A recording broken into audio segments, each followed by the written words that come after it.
You're listening to Oh My Health, There Is Hope podcast. When your heart is aching and your world is shaking, don't give up. No, don't give up. Hello and welcome to Oh My Health, There Is Hope podcast. I'm your host, Jana Short, and today I'm so honored to have Lauran Weiner-Kiser with us. Laura is a certified health coach, life coach, personal trainer, nutrition specialist, and mobility specialist. Her purpose in life is to help people enhance their relationship with their body and mind.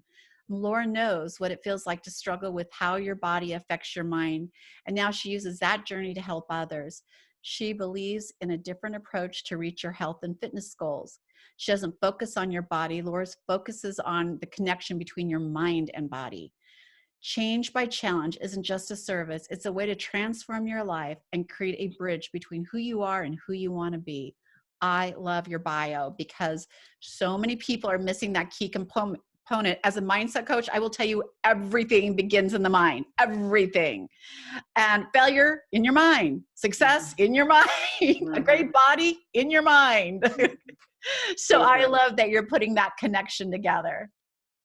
Thank you. Yes. I think it took me my own journey to figure out what is this? Why am I not delivering for myself? What's stopping my clients? Why do we keep falling back into patterns that we know aren't in alignment with our goals? And once I started shifting my focus through the mind first, the results are amazing. And it's just such a more impactful and easier way. Because the yin yang dieting, there's so much struggle within that in of itself, and the psychological stuff that happens when you can't stick to it again. And that's what happens when you just rely on willpower, and that's not really what willpower is necessarily intended for.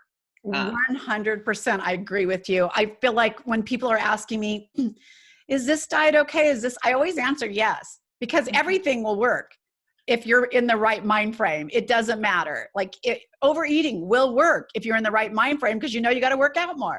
So yeah, one of the questions that we ask all of our guests, and I'm super excited to hear yours, is if you'll share a story of hope with us at the beginning. So do you mind doing that? Of course, I would love to. So my story of hope really starts from when I was a kid. I was very overweight, chunky cheeks, and all that jazz. I wasn't unpopular in high school. I was athletic and I was a little bit bigger, so I think I was intimidating to people, but I still heard people calling me names such as Shrek. And, even though I might have presented a tougher exterior, on the inside, there was a lot of insecurity. And I became a people pleaser just based on nature of my kind soul. I wanted everyone to be happy and all that jazz. And I kind of lost myself along the way because I didn't know who I was. I, had my family was very involved. So and I'm the youngest. So I was, the little sister. I didn't know who my identity was. And it was this overweight, Shrek looking girl who might be intimidating. And along my journey, I wanted to understand my body more because I happened to break 9 bones in my athletic adventures.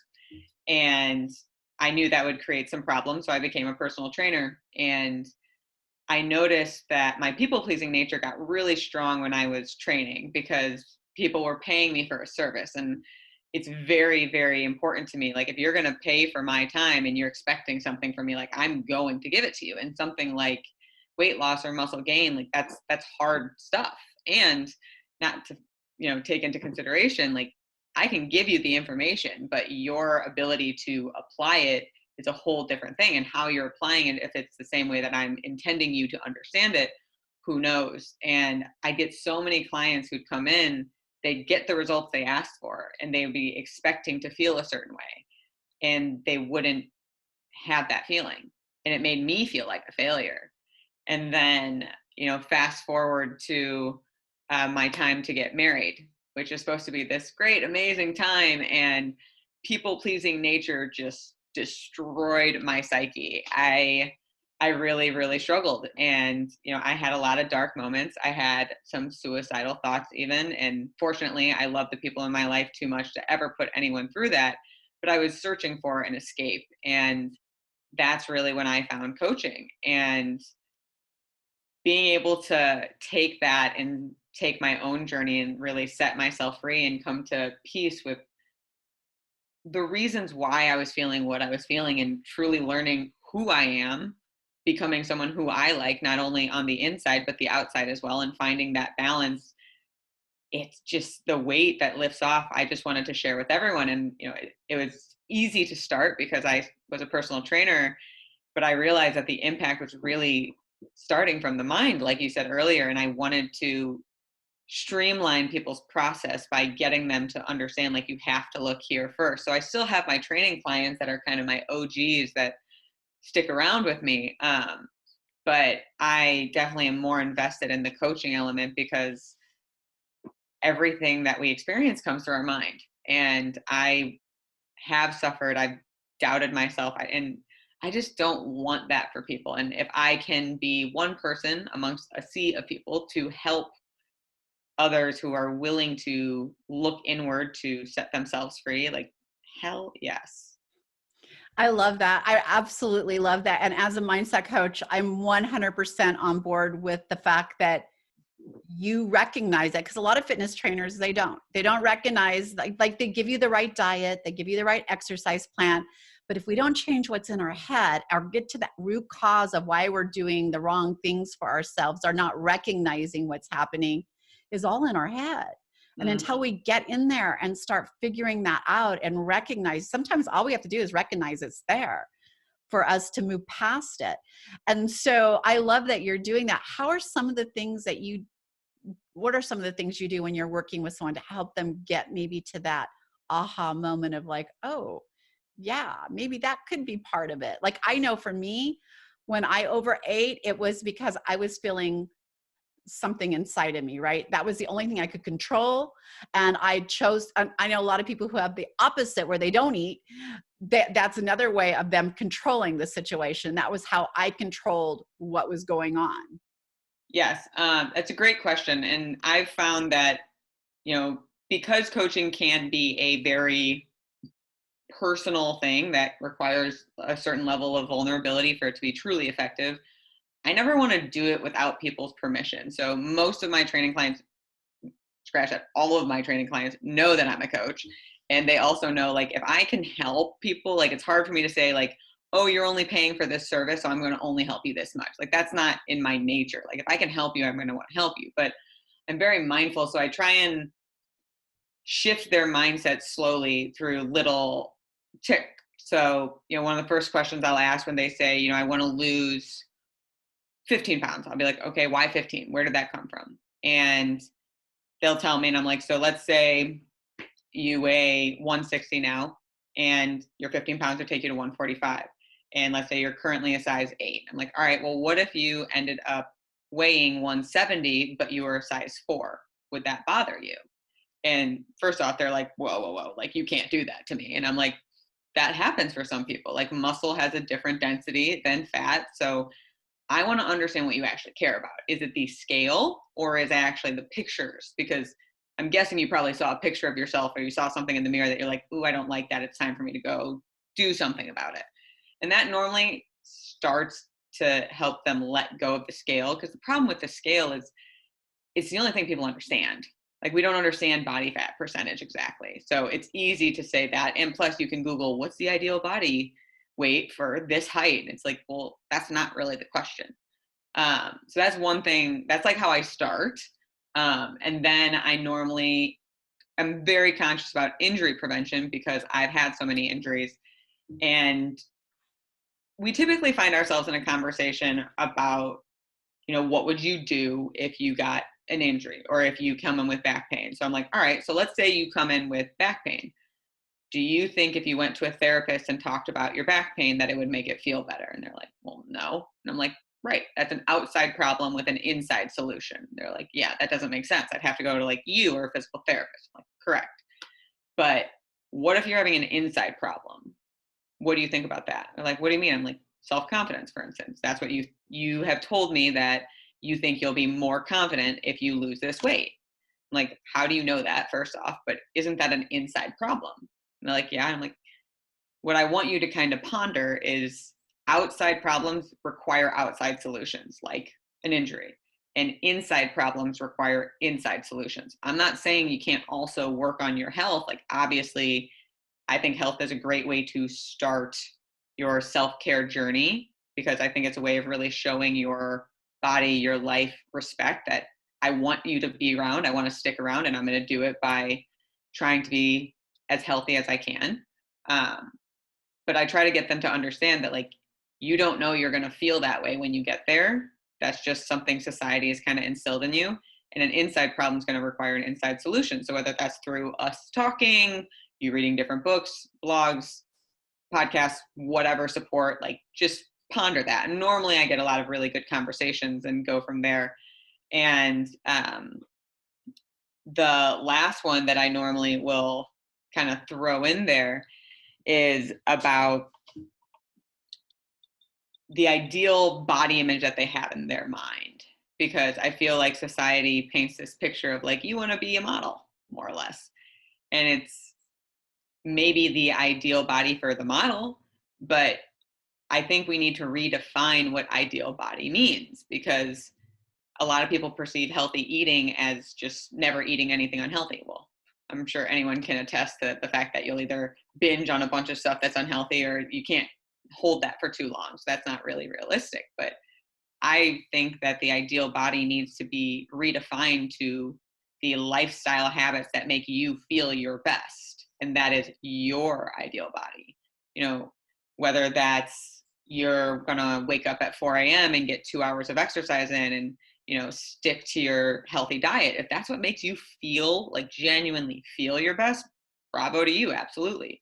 But if you're more of like, I enjoy going for a walk in the morning, and then maybe playing some tennis at lunch, and doing some yoga at dinner or after dinner, and then maybe having dessert twice a week, or drinking on the weekends, and that's what your ideal body looks like, then that's what you're going for. But because we start with this image, we try and fit like a square peg into a triangle hole, and it doesn't work. And we're looking at it the wrong way of, if I get this body, then I will be happy, when really it's what makes me happy, and what are the, you know, habits that accompany that. 100%, Laura, you are right, because I know so many people whose goal was just to lose weight, right? They had a number in their head and they hit it, and they hit that goal, but they were never happy. Like, it doesn't change anything but the way you look. So if you're not working on how you're perceiving yourself, for instance, I just did a photo shoot, and I got some of my early peaks, right, of the photos. And I literally just got home last night, and they were in my mailbox, and I picked myself apart. Like, ooh, like, she got a bad angle, or ooh, like, my hair is not right there.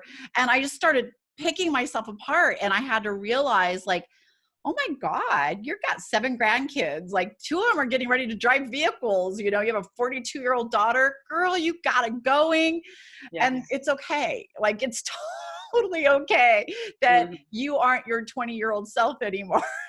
Right. But I had to, like, love myself. Like, I literally trashed myself over those first photos, and had to sit back and say, what are you doing? Like, you look good. Stop it. Like, it's okay. It's better than the other option is not being here. Right.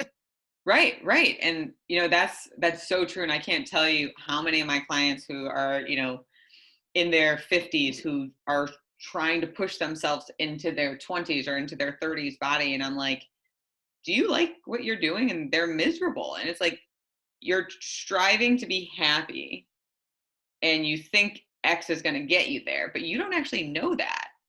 And that's the problem with, you know, outside solutions to inside problems. If you're not happy, what about your body image is really making you so insecure, or making you question your confidence, or making you question your worth? Like, why does that have the impact on it? And the other thing I like to do is I like to ask people, you know, what's your favorite actor or actress? And they'll tell me, and I'll ask them to describe me in 2 different films, one where they're a good guy and one where they're a bad guy, or just 2 different roles in general. And they never describe their exterior. They always describe their character.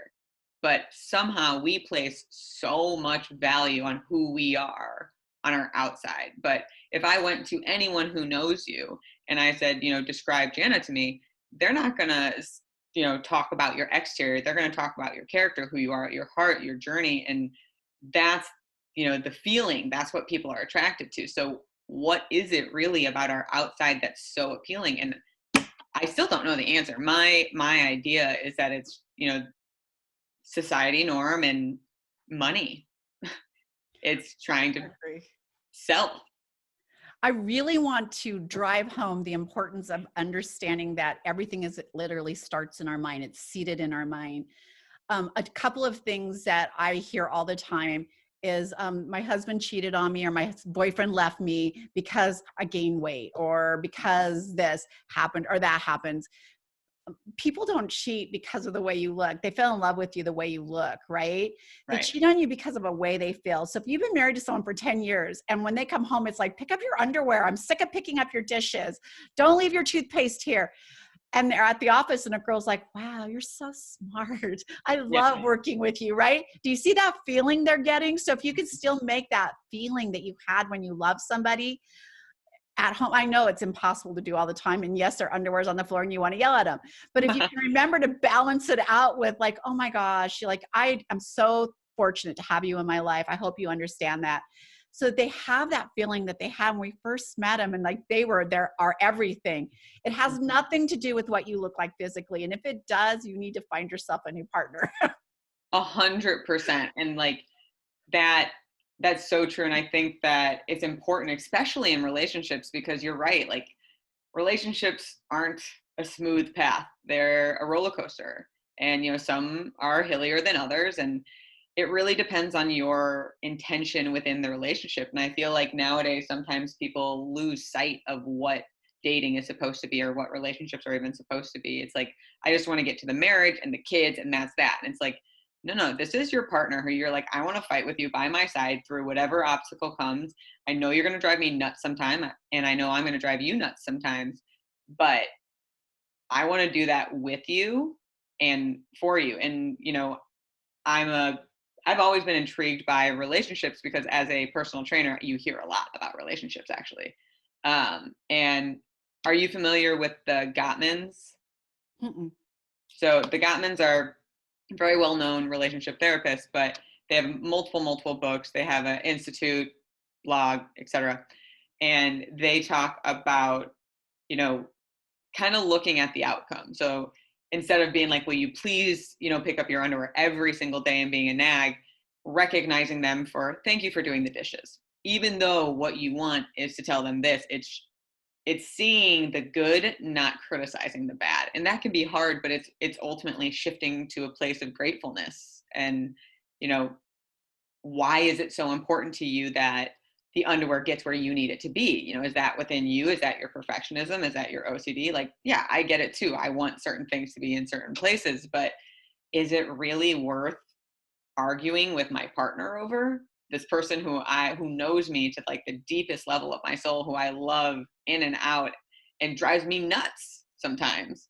But every moment is so special. Like, I don't want to argue over something that I'm not going to remember in 10 years. I love that. I mean, I love that you put that together, because I think it's really important, again, for people to understand that where we're physically at, whether it's lose more weight, get healthier, get better sleep, wherever that is, it literally, again, starts in our mind. And until we put that connection together, we're going to constantly struggle on it. And so I think that just being open to hearing things like this and recognizing them in ourselves, like, do I yell at my husband constantly? Like, I'm sure, but I also remember to like send a little love note, like he's my boyfriend. I'll send him a little message, because when I'm recording, like today, all the phones are shut off throughout the house, because I'm not at the office now. I'm at home because of COVID.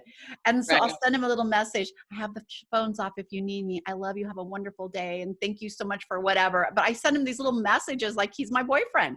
So I'm sure he's confused. Like, I'm my boyfriend. Some days she likes me. Some days I think I better leave.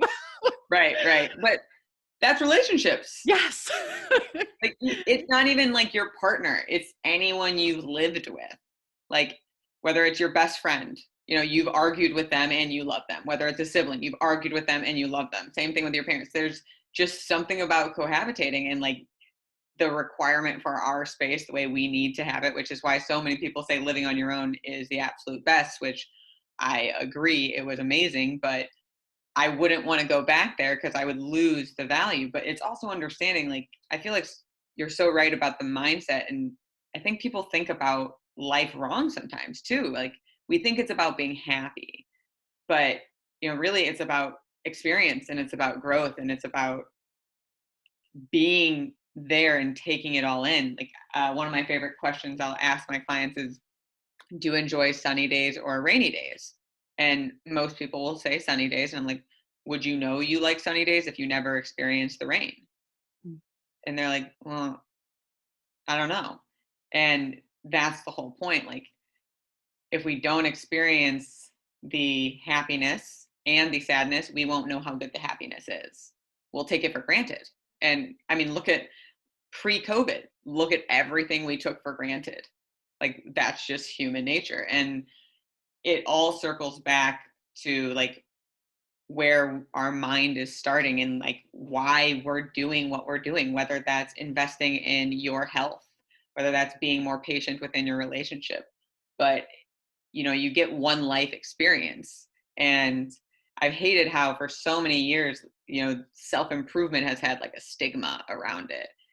But what I find interesting is that's always been like more mental. Like, if you go to a bookstore and you're in the like self-help section, it's like, oh, it's not for me, it's for someone else. But you also see plenty of people wanting to improve their health, like their physical health. They go to the gym. Why is that okay? But wanting to work on your mindset, not, especially considering everything starts at your mind. I don't know that. What do you think? I think that there is a stigma to it, and it seems like that there's something wrong with you mental health wise, and people still have shame with that. They don't want to say, I suffer from depression, I suffer from anxiety. They want to hide that because that's what we were taught to do as children, right? Like, behave. If you're not capable of behaving, if like you're autistic, they tell you calm down, relax, behave. So we hide those things instead of like saying, yeah, I absolutely own the fact that I live in depression a lot of the time, but I know now how to recognize it, how to deal it, how to move through it, and I own it. So I think that we are definitely getting into a place where we can do that. And you touched a little bit when we first started talking about like body image and what that looks like and feels like. And I think that we come from a really scary place of what body image should look like. I promise you, I live in Studio City. I run into actresses all the time, and none of them look like they do in the magazine, not even a little bit, right? Mm-hmm. They're beautiful. I'm not saying that they're ugly, right? They're beautiful, right. But they are airbrushed in those magazines. They have the soft filters. And there have been times that I've run into somebody and I'm like, what? Yeah. What? Like, I just saw you in a magazine. Of course, I don't say that. But the way they're still beautiful, but they, for some reason in magazines are so changed that it's impossible for you to ever get to that. So it's a struggle in life thinking we're imperfect because we don't look like these so-called perfect people. And I promise you, they don't look like that either. Right. And I would even argue the whole perfect argument. What is perfect? Yeah. My husband's a power lifter, and he used to eat a specific way until he met me. And then, I'm a health coach, so he kind of had to learn a little bit more about nutrition because I cared about his longevity. But, traditionally power lifters, are very strong upper bodies and lower bodies, but they also have a big old belly. And he didn't really care about that until I started talking to him about some of the health concerns and whatnot, but his perfect and my perfect were very different. And that's my image of him and his image of me. When I would criticize myself before, I worked through my stuff, he couldn't see what I was seeing. And honestly, it was impacting my relationship because if I didn't feel confident in my body, if I felt bloated, I didn't want to, be touched or, be close to him. Like, it would affect our intimacy because of my insecurities. And my relationship with him is, if not the most important, like one of the most important things, if not the most important thing in my life. And my insecurities is going to damage that because I think I need to look like this perfect image that who says I need to be. And I think we miss that every person is so beautiful for their unique body. Like you even said, the celebrities that you've seen, they're beautiful in the magazine and out of the magazine. It's not a matter of them being beautiful. It's just a matter of it not being realistic. And that's the problem, is they're painting this image to a lot of minds that are looking for somewhere to find value. And they find value on Instagram. They find value through celebrity status because those things look like, oh, they must be happy. But, there are so many studies and that talk about some of the happiest people come from nothing, because happiness isn't having. Happiness is a state of mind, and it's how you experience your life. It's how you go. And when you're striving for perfection, when you're comparing yourself to others, you're completely unique and beautiful exactly how you are. We just need to look in, heal in, enhance our self-care, find value in ourselves, figure out what we like, not only in our body, in our food, in our social life, in our relationships, in every aspect. And that is who you want to be. That's the life you want to experience. And that is the value that you need to hold. So, I compare myself to someone who works 20 hours a day, but they have a yacht and, a great body and a nutritionist and all that. I don't want to work 20 hours a day. So if that's your balance, like, cool, no judgment. I don't care. Like that's your preference. Who am I to say that you should want something different? But I don't see the point in comparing myself to that or thinking that that would even be perfect, because we lose sight of what life's priorities really are. And, I always say to my clients, nothing is more in perspective. Like our priorities are never in better perspective than when we lose someone. And it's not, they worked hard.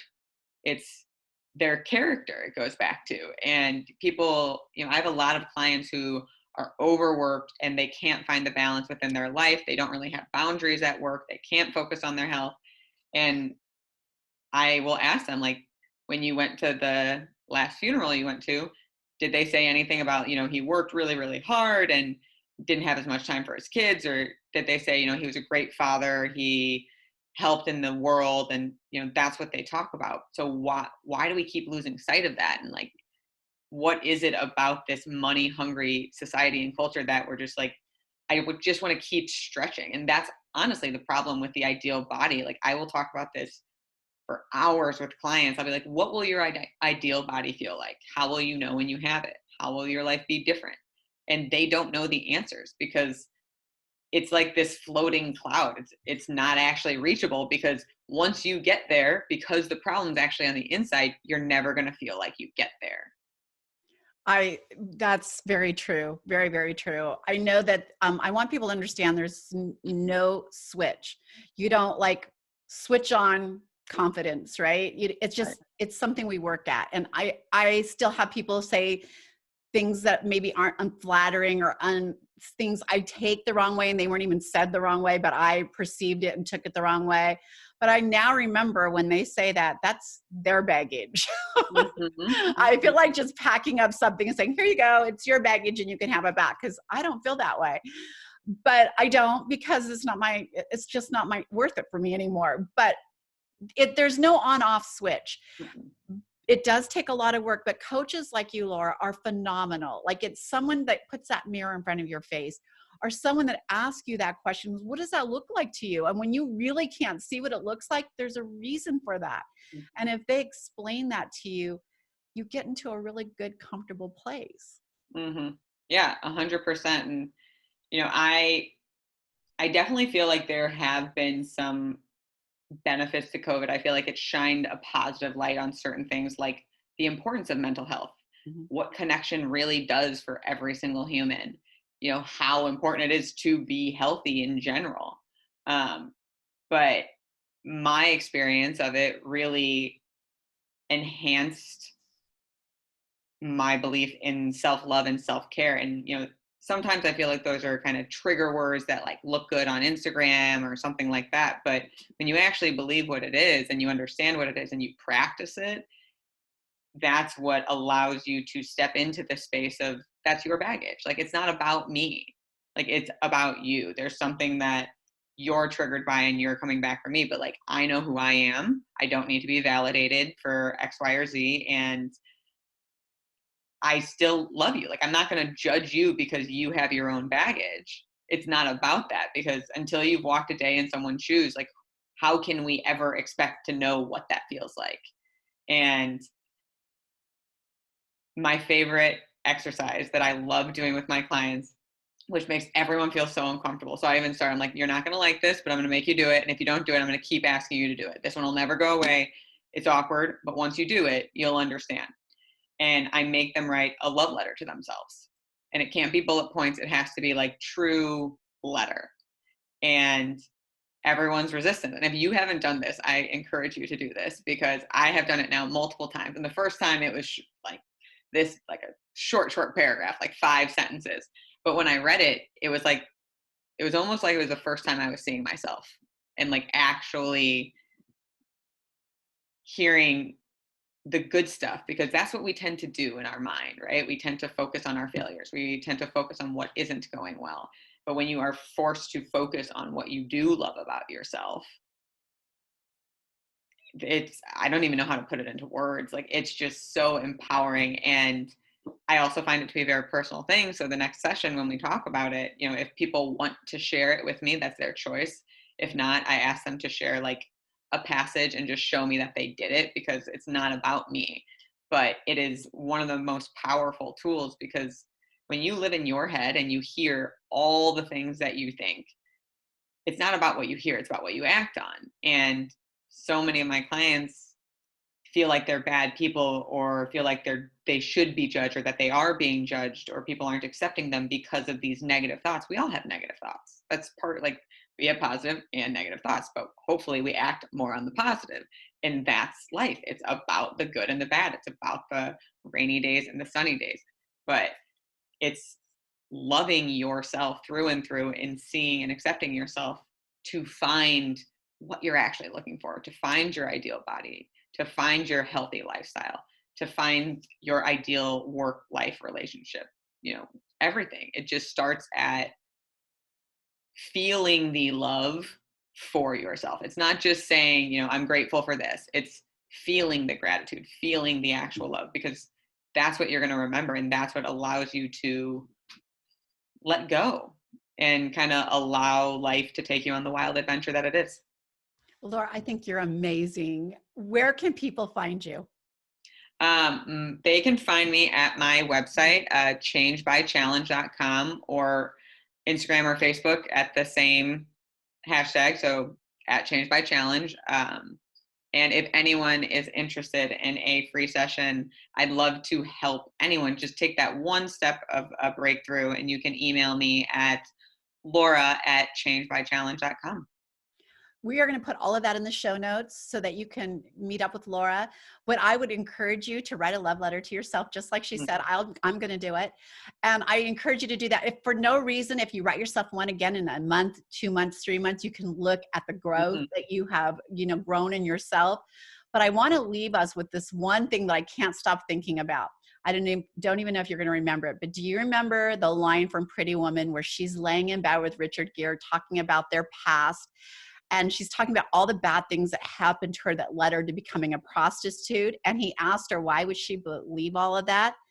And she said, sometimes it's just easier to believe the bad things. And we do. It's so much easier for us to hear and believe the negative. But a million times someone could say, you're beautiful, you're smart, you're so talented. And that one time someone's like, that was stupid. You're stupid. That's all we hear. All that good is gone. Yeah. And we just want to believe that one negative. So I love the way that you're educating and the change you're making in the world, Laura. Thank you so much for being on the show. Well, thank you for having me. This really has been a treat for me. You are an inspiration in general, so I really appreciate it. Thank you. Thanks for listening to the Oh My Health, There Is Hope podcast. Make sure to visit Jana's website, bestholisticlife.com, where you can subscribe to the show on iTunes, Google Play, or listen there, so you'll never miss an episode. While you're at it, if you found value in the show, we'd appreciate a rating on iTunes, or if you simply tell a friend about the show, that'll help too. Let's change the world together, one health expert at a time. Looking forward to seeing you next time.